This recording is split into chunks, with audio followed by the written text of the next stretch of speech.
Hey Barbz, it's your girl Pink Siren, and welcome back to Pink World Station. You're watching the Barbz Spotlight, where we sit down with members of the Barb community to discuss their story, experiences, journeys as creators, fans, and voices within the culture.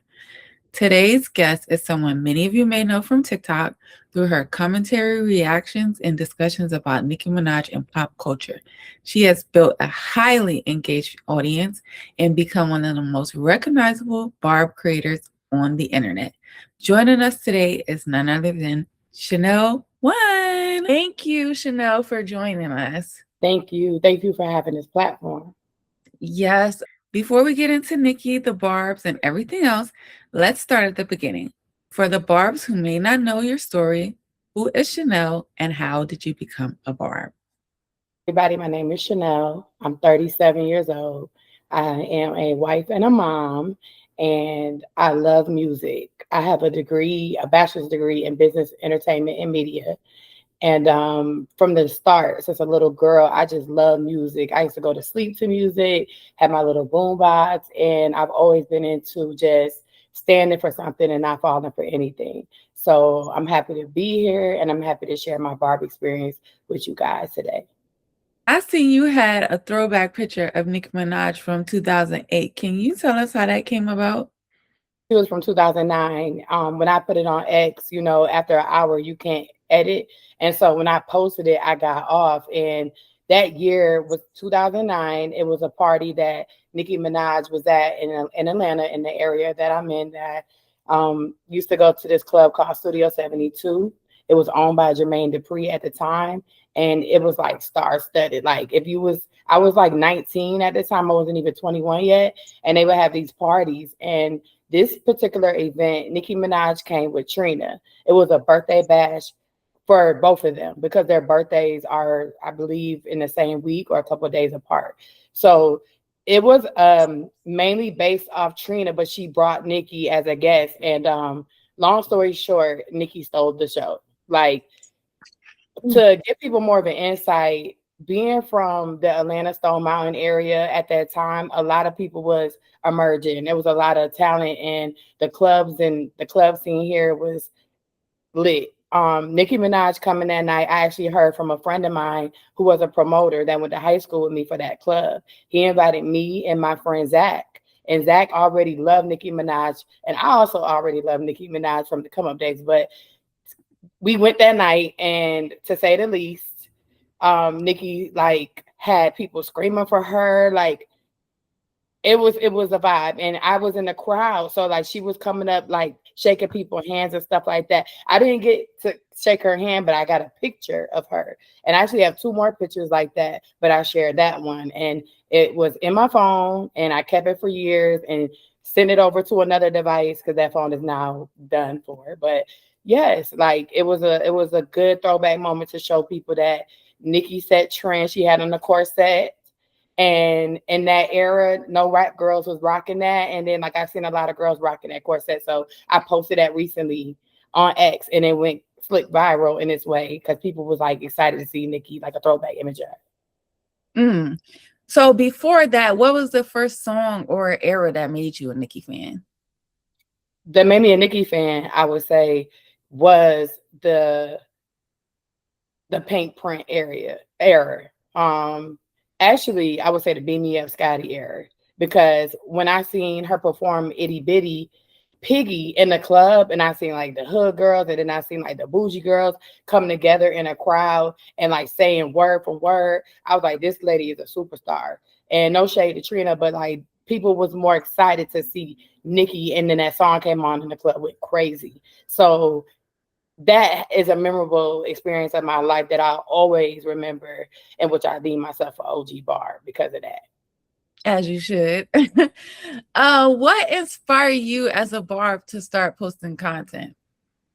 Um, Mainly for the love of Nicki, of course, and in a pivotal manner in life that we were all in. A lot was going on, and I just felt like I wanted to stand for an artist that I loved, like, and followed her throughout her career and saw a lot of what she endured, and outside of just putting out music. Like she shares with her fans everything a lot of the time, and just keep us in tune and receipts and receipts. And so when things start kind of getting a little rocky, as far as the industry and the media, I wanted to do something different to give people a different point of view and perspective of what also could be going on, and you build your opinion from that, and people start taking from that. So that gave me, the courage to want to just speak up for Nicki, not speak for Nicki, but speak on as a fan, and get my support.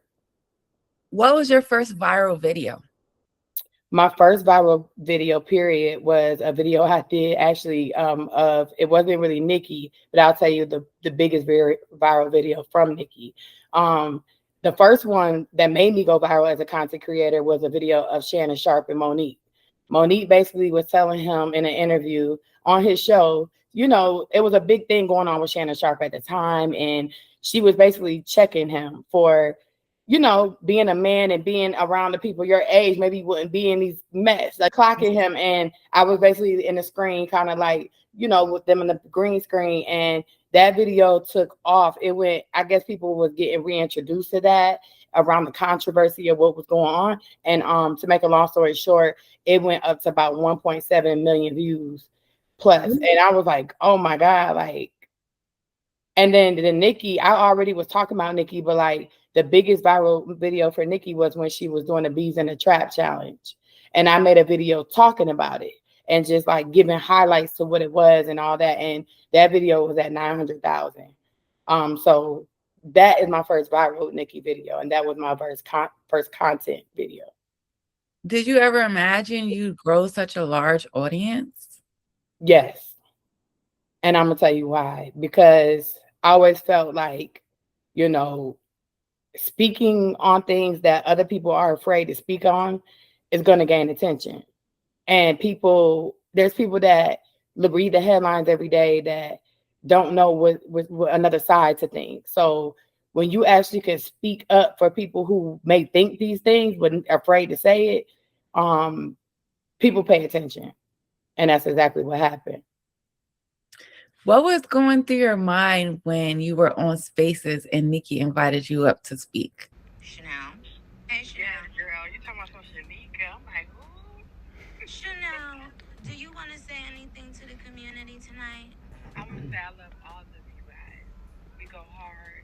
We've been going hard since forever for this lady right here on this space with us right now, and we fighting against adversity, but we also love and have a good time over here, and don't let their feelings deflect on us, because we are good-hearted people. We want to just vibe and enjoy. Amen, child. I didn't know it was going to turn into church services tonight. Extremely excited. I was actually at brunch, and I was like, a lot of times I listen to Nicki, even during her station head days. I actually spoke to her the first time on station head, and that was a funny little, cute little quick. But Spaces, I wasn't at home like I normally am, where it's quiet and I can be tuned in. So I was like, oh my God, I requested her and she added me up. And I'm like, oh my God, I'm at brunch with my husband and my son. And it's like a little music play, Atlanta music be playing.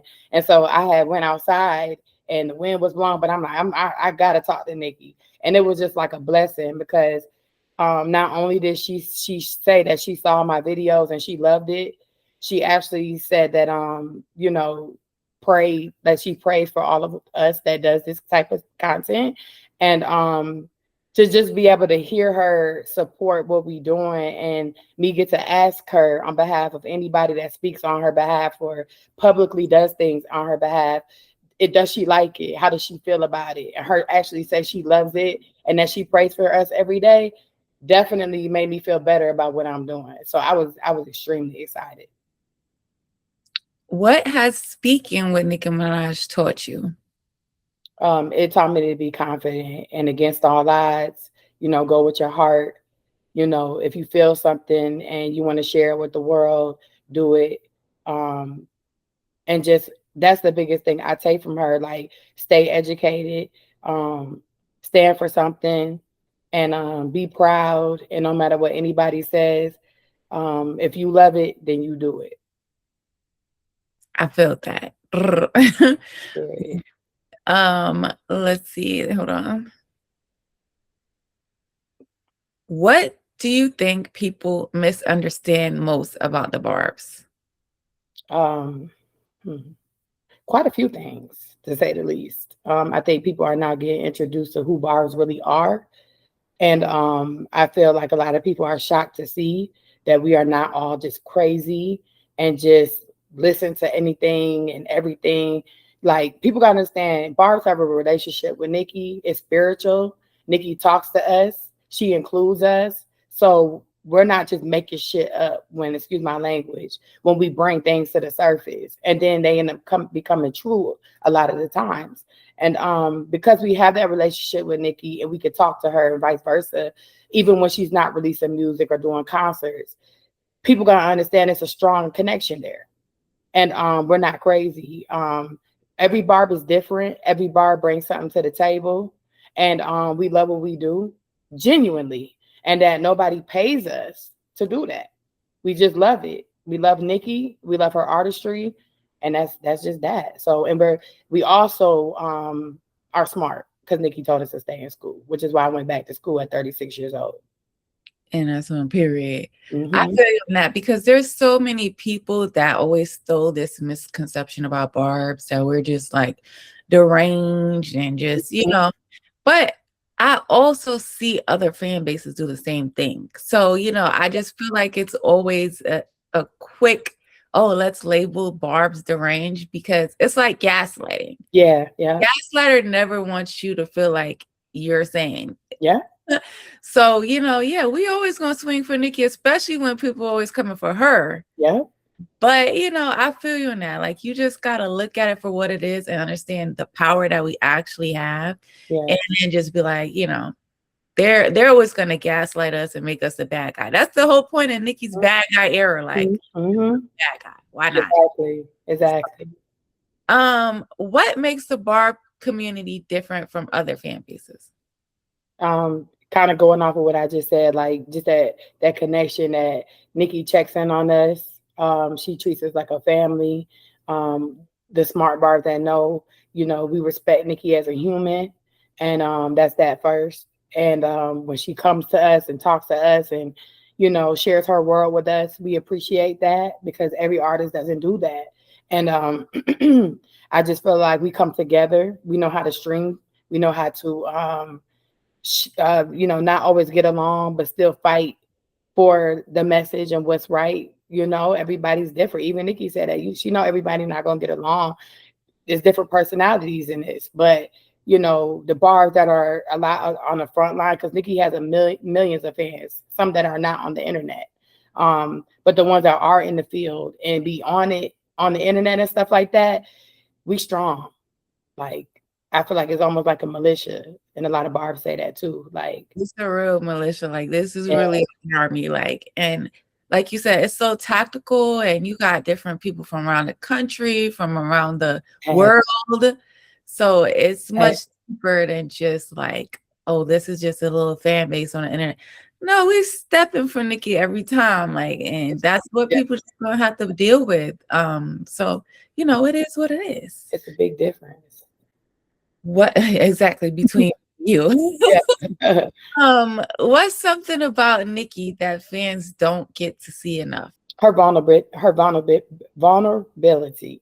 Sorry, they don't get to see enough of that because Nicki does share a lot of her feelings, and that's the reason why I love like the Pink Print era and stuff like that because she got deep and emotional and gave a lot of her life, and she has done interviews in the past stating a lot of things that people overlooked that weren't Barb's, that really got into who she really is, where she come from, her life struggles.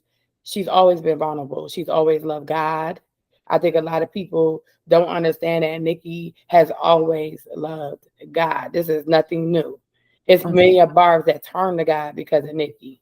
So over these years, not just now. So that part I want to highlight because a lot of people just act like, Nicki speaking up for example, the Nigerians and the Christians in Nigeria and stuff like that, where it was people in my comments from Nigeria telling me like they thank her, and these stories and these people's opinions don't matter over the people that's actually going through it in their homeland. So Nicki is definitely a child of God, and she praises that in her hip hop music. I agree with you. And that's kind of why I loved Pink Friday 2 era specifically. Because I feel like even in this era, she was quite vulnerable. She started off the album talking about Papa Bear and her father and, and then just getting deeper into her marriage, getting into, just the people attacking her, getting into her Christian bag with Tasha Cobbs again. I feel like Pink Friday 2 was quite vulnerable, the album specifically. It is. But as an era, it was very like strong and strengthening at the same time. So it wasn't like very pink print, but it showed a lot of maturity and her vulnerable side, like you said. And I love when she's doing Christian music because, like Cal said, she should drop a Christian album. Like she could change the game doing that. And champion for that. Music is like so not surface level that she can go super deep into that bag. Like other people, they're kind of surface level when they rap, so they could like kind of cover something basic, but the way she touches it, like she converts people all the time, like you said. So I definitely would like to see her do more Christian rap. And I don't want to hear nobody else talking about her religion, because at the end of the day, everybody is allowed to have their own religious beliefs. Yeah. As long as you're not infringing on somebody's life or, trying to force your way onto somebody, then you should be able to say what you believe in. And, everybody, as long as everybody can live peacefully and go about their business, that should be the priority. So I agree with that. But no, Pink Friday 2 definitely is one of my favorite eras as well. Like, actually, it might be my favorite too. It changes. It was a vibe. I just love all the affirmations and stuff she had at the show, and like it just was like I said, it was very powerful. Powerful, yes. Do you think fan creators are becoming the new media? Yes, because I'm one, and there's many others like me, like Smack Pops and other people that do videos that their core, they were Barbs or are Barbs, and they are speaking up. I feel like, it's a great thing too for people to share their experience of being a big fan of someone and standing up for them in times of adversity. Definitely. How important is it for fans to have platforms of their own? I feel like it's very important because, you can kind of speak for yourself instead of people speaking for you. I feel like a lot of times fan bases don't have a voice. They're just expected to purchase and buy and, make people happy in certain areas in the industry for money purposes and things like that, where they don't really get to hear our insides of what we feel and behind the scenes. And I think that the Barbs do a great job at representing that we're more than just fans, we're people. And being able to speak on your platform, whether you're doing interviews in our community, which is, I feel, is very powerful and needed, or just a Stan X person, or you just, do TikToks, expressing, or you just someone that at home just buy everything Nicki, stream everything Nicki, and just genuinely love Nicki, you're important. What responsibility comes with having an engaged audience? A lot. It could get hard sometimes, because it's both sides of it. You got the people that don't like what you got to say. You got the people who, they your peers and their Barbs and stuff, but they might want to critique or want you to share certain things that you don't want to talk about because you don't want to bring any more highlights to certain things, but they feel like you should call out this, but it's like you gotta do what you feel in your heart. And I feel like people don't understand that. Like, your purpose is your purpose. But I do listen to the Barbs a lot when it comes to certain things because they matter. And also making sure that Nicki is okay, like with certain things we saying. Like she's not in a part of anything we're doing, but you want to be able to represent her because you're not her. You can't speak for Nicki. You just someone that can speak on behalf of being a fan of Nicki, and a supporter. So just being careful with that and making sure you say the right thing. So and then you got people who are mean and nasty. Um, they don't like that you speaking something about somebody they like, and they're in your DMs trying to report your videos even when you're doing something positive. They want to find something negative about it. So it's like, it's a lot. It's a big responsibility. Do you think platforms, specifically Facebook, TikTok, X, target Barb content creators? Yeah, it depends on the platform. I won't say X much because, we rock over there. And I think that with Elon running it, him, seeing what's going on, him having respect for Nicki, he give us that leeway to post and do what we need to say and do like we've been doing, without really censoring us like that. But like a lot of the other platforms, I do feel like they limit and shadow ban us and, you know, just place us in a negative realm and try to highlight the people that speaking like junk and stupid stuff about Nicki. And then when we want to speak up for her, it's a different side of it sometimes that people don't see enough of. So we just got to keep doing what we're doing, and it'll push through. Yeah, I feel because like I be getting shadow banned on TikTok, I be getting shadow banned on Facebook, and literally I just post Barb content stuff about Nicki Minaj, and I Yeah, see people post like bare ass on these yeah, platforms, and it'd be cool, but just speaking up for Nicki, you could literally no recommendations or just certain things that are just weird. it was a platform we was on. I don't know if I should say it, but the SH, and people know what I'm talking about. But Yeah. we was on there all the time with Nicki, and a lot of our streams we found out allegedly wasn't being um, you know, pushed and Counted. considered. And we were buying, and as soon as we left that platform, because Nicki kind of gave us the heads up, like, you guys be careful. Our emails was being hacked and stuff. Like, we had to leave. And people don't understand what bars go through. And just that alone shows that somebody is doing something. They don't want to see her win, because as soon as we left, her numbers and her songs started charting more, even more fast.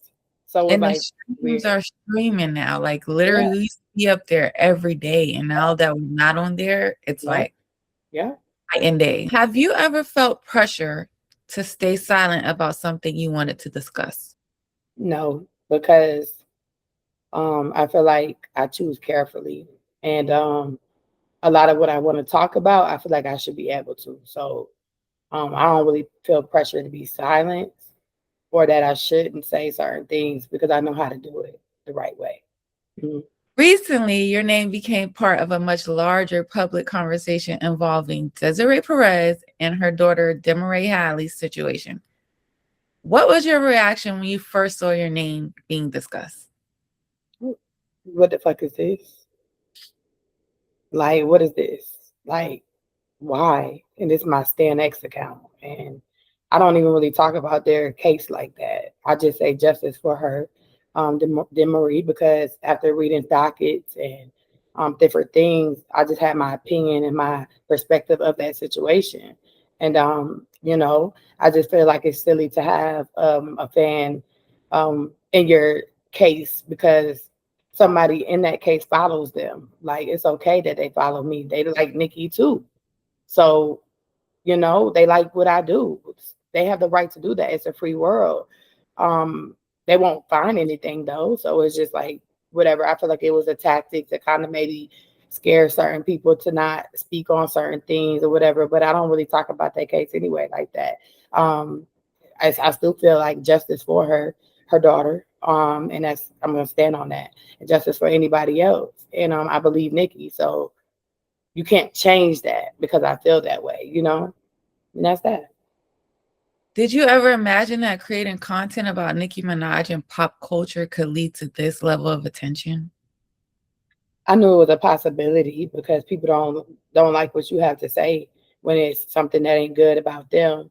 But you know, the media has a funny way of doing things, and then when people say a different side of it, it's almost like, especially when it's particular people and stuff involved, they don't want to hear something negative about them. But when it's Nicki and she's going through real life stuff, that's not right. You know, nobody speaks up for it. So what are we to do? You know, is we here to speak up for our fave and then call out the BS that we see, and that's that. You know, and I did feel like it could be a situation where people want to attempt to silence you in different ways, including maybe court. Who knows? But I'm smart. I'm educated in that, and I know how to handle myself.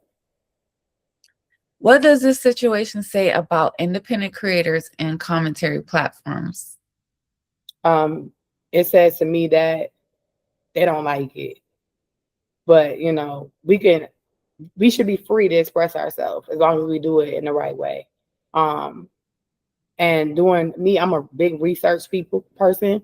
I love to research and make sure before I share something, I got some type of receipts and evidence of something to back up my perspective. And I have the right to do that. And so I feel it's important for everybody to do that if they're going to do this and move smart. Has this experience changed the way you approach content creation? In a way, just to be more mindful and careful, because people could twist your words very easy in this industry when it comes to putting out any type of media. A lot of people know I'm a Barb, and I'm a unique media person because I'm more focused on like being a Barb, and people think that's crazy sometimes because they're like, if you're gonna be in journalism and stuff, you're attaching yourself to one group of people, one thing. But it's like that's what I want to do, and I got the right to do that because I feel like I really genuinely support this movement, and that's just what I feel. So, yeah.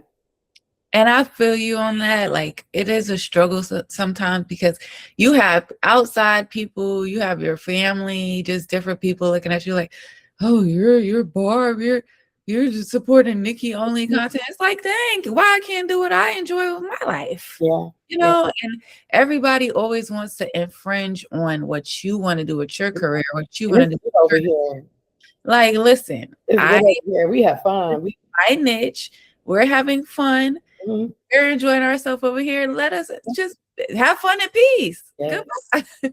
So I think they be wanting to join us low key. They be wanting like they starting to ask questions a lot. Like, you want to be a Barb or something? Like, right. Like, yeah. Do you think fan creators deserve the same amount of respect as traditional media personalities when it comes to expressing opinions and discussing public topics? Yes, I feel like they can do and say what they want, even if it's a blatant lie. But when it comes to new media that actually show receipts sometimes and things like that, we're looked at as we're doing too much or like we need to stop. But it's like, why would we stop when people paying attention? They obviously like what we got to say. They understand. And we actually speaking for the people a lot of time because they scared to say what we saying. But the blog could sit here and just have these headlines that are not true at all. And people will sit there and believe it for the rest of their life that this is what happened. So people, you know, I know these artists, a lot of them have come to not care because they realize they can't change it. So becoming a content creator and being able to speak on another side of it is very, I'm sure, refreshing to say the least. And I feel like the media and these blogs are not held to the same respect at all. I agree with you. One, I see a lot of mainstream media platforms, lying in their headlines. Mm-hmm. They will literally delete things, billboard, and repost this misinformation. Yeah. And a lot of the times, I think the audience has low-key got hit to the paid opinions. Like, these big platforms think people just believe them off rip. They don't anymore. Like, a lot of them are woke now. Like, they literally see the lies and then they start becoming like they distrust the mainstream media. So they're looking for fresh voices from regular people who are uncompromised. So that's why the creators are doing so well, because one, We're coming with our authentic opinion. You're not paying for us to say anything. We're just coming here, doing our research, giving you, evidence. A lot of us put clips of things in there so we can lead you and show you exactly where we're coming from. Exactly. Media will literally just put a headline with no receipt, and it'll, and look at us like, oh no, your new media is bad. But no, it's y'all. They really intimidated because our numbers be doing theirs. Exactly. Without body. Or paying for this. Yeah. What would you say to creators who become afraid to share their opinions because they're worried about backlash or criticism? Know what you're getting yourself into. Doing the research. Making sure you don't, if you don't know, if you wasn't there, be careful saying something like, as a matter of factly, like when you're speaking on your opinion, of course, make it be known this is what you feel, even if you feel that is exactly what happened. But if you have your legal documents with you to show that this is a case, because a lot of these times people talk about a lot of cases out here. There's different blogs that speak on cases all the time, and they give their perspectives, and other people that don't be harassed. So like, if you feel that you're doing everything right, and when you go on your platforms and you sharing something that you've done the research on, it's okay. Don't be afraid, and don't let them silence you, because you have the right and freedom of speech to do that. What do you want people to understand about you and your platform that they may not know? I just want people to know that I got good intentions. I'm not gonna always get it right, but I'm gonna do my best to represent the community in the best way. Even when I'm 60 years old, like, I'm gonna look back and be proud of what I did, because I stood up for, I feel, not somebody that's just an artist, but a woman and a human. And I was able to speak to where people would listen to me and change their perspective. Even people that may not have liked Nicki, because I'm not here to make people like Nicki. I'm just here to like share another side of what is being told about Nicki Minaj. So as a fan that's been there and loved Nicki from the jump, and seeing her grow imperfectly, but as a human, I just want people to know that I'm here for the right reasons, and everything is genuine over here. Like, and I love what I do, and I'm gonna have fun with it. Looking back now, what is the biggest lesson you've learned as a content creator? To be confident and go with what you feel, and being yourself truly can, could ignite another person that you wouldn't even never understand. Like, sometimes people don't feel heard. People feel like people don't care, but there's a lot of people that feel where you're coming from. So don't be, you can always just know that if you bet on yourself, that you'll win every time. Yes, and I love that take, because even with me as a content creator, I started blogging a few years ago, back 2020. Mm-hmm. But it wasn't until like last year, May, I started like showing myself on TikTok, and everybody used to be like, oh, I didn't know this is a person behind the Pink World account. Yeah. But I felt like Barbs want to be seen, and they want to understand that there's other people like them. Yeah. It's not fair that we get X'd out of the mainstream media conversation or villainized, and we don't have our own voices to, show what's really going on. So that's another reason why I started this platform too, because I feel like it's important for us to hear ourselves, see ourselves, and to be able to mingle and network as a community and know that we're out there. Because if we allowed the mainstream media to tell us, they would say there's no Barbs and we're all bots. Yeah, exactly. Well, I'm just happy to do this with y'all. And I'm, like I said, I'm happy. I love this, and I'm sharing it with everybody. Like, we need this in the community. Okay, so for today's game, Chanel, welcome to Barb Court. Today, you'll be serving as Judge Chanel. I'm going to present you with a series of cases currently before the Barb Supreme Court. You'll hear both sides, you'll make a ruling, and your decision is final. Are you ready? I'm ready. Okay. Case one. A Barb says Queen is Nicki Minaj's best album. Another Barb says The Pink Print is Nicki Minaj's best album. What's your ruling? I have barbs that like both. So it's like, okay, I love Queen. Like, I think Queen is one of her best, like, underrated albums when it comes to just people trying to, like, not give it the props that it deserves. Like, Queen is it. Queen is that girl. It's actually one of my favorites. But the Pink Print, I have to go with that because it showed Nicki in a different light than the mixtape era Nicki. Like, it showed her growth as a real artist in this industry. Like, it showed her superstar status, pop, you know, alternative rock side to, different characters. Like, it gave people like, oh, she's here to stay. So I had to go with the Pink Print just because of that. Okay. Case two. A Barb says Roman is Nicki Minaj's greatest alter ego. Another Barb says Queen Sleaze is her greatest alter ego. What's your ruling? Roman is like chaos, crazy, lit, lyrical, fast, artistic, like, it's different. However, Queen Sleaze, that's Queen Sleaze. Like, I gotta go with Queen Sleaze because she on her boss, like, New York, real, like, Queen, like, this is what it is. I'm coming with it. Who said what? Like, I am her error. Like, I gotta go with Queen Sleaze on that one. Okay, case three. A Barb says visuals don't matter. Another says visuals are just important as music. What's your ruling? With an artist like Nicki, it don't always matter. Because with PF2, we didn't really get no videos like that. We did get Red Ruby the Sleaze, and that was on the album.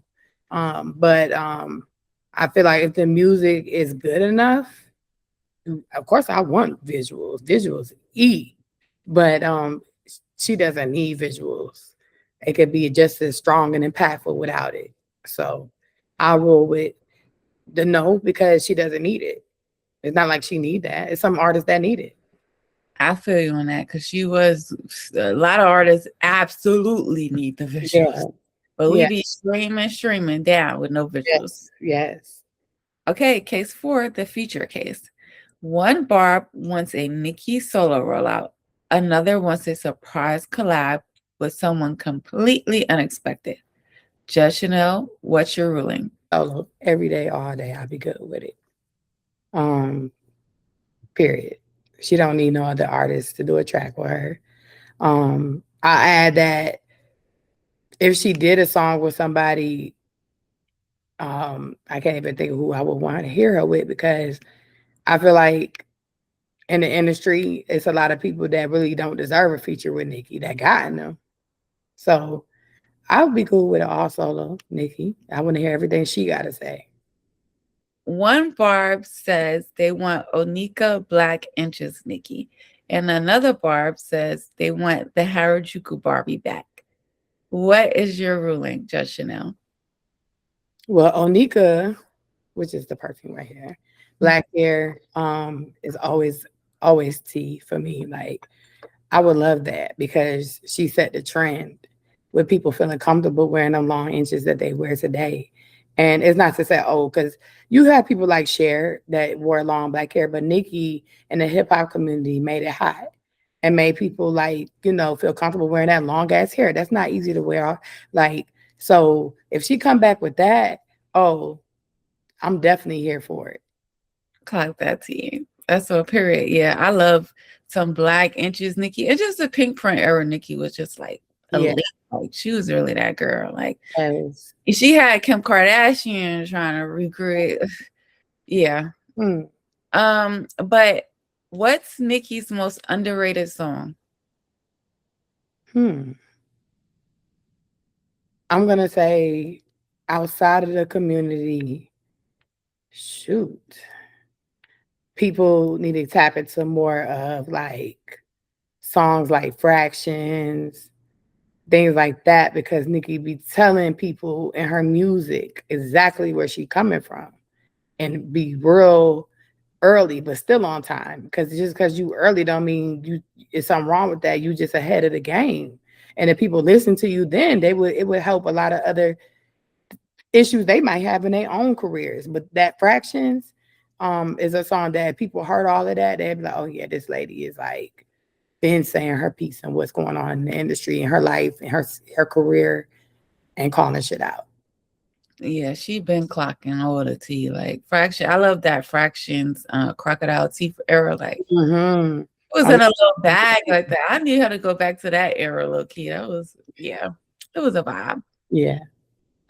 What's Nicki's most iconic look? So one of my favorite looks from Nicki and her eras was, I would say, the Harajuku look.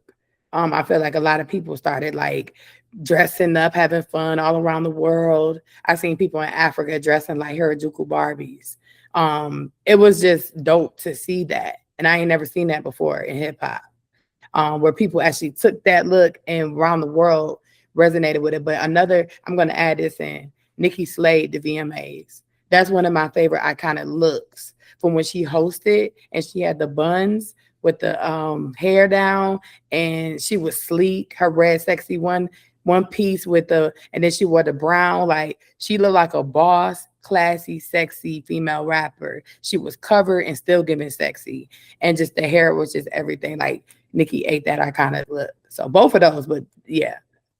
It's hard. I love Nicki could eat the covered look up because these girls, like, they be feeling like to eat, you gotta be literally nude. Like, and that be taking me out because y'all got too much money to be dead ass nude. Like, okay.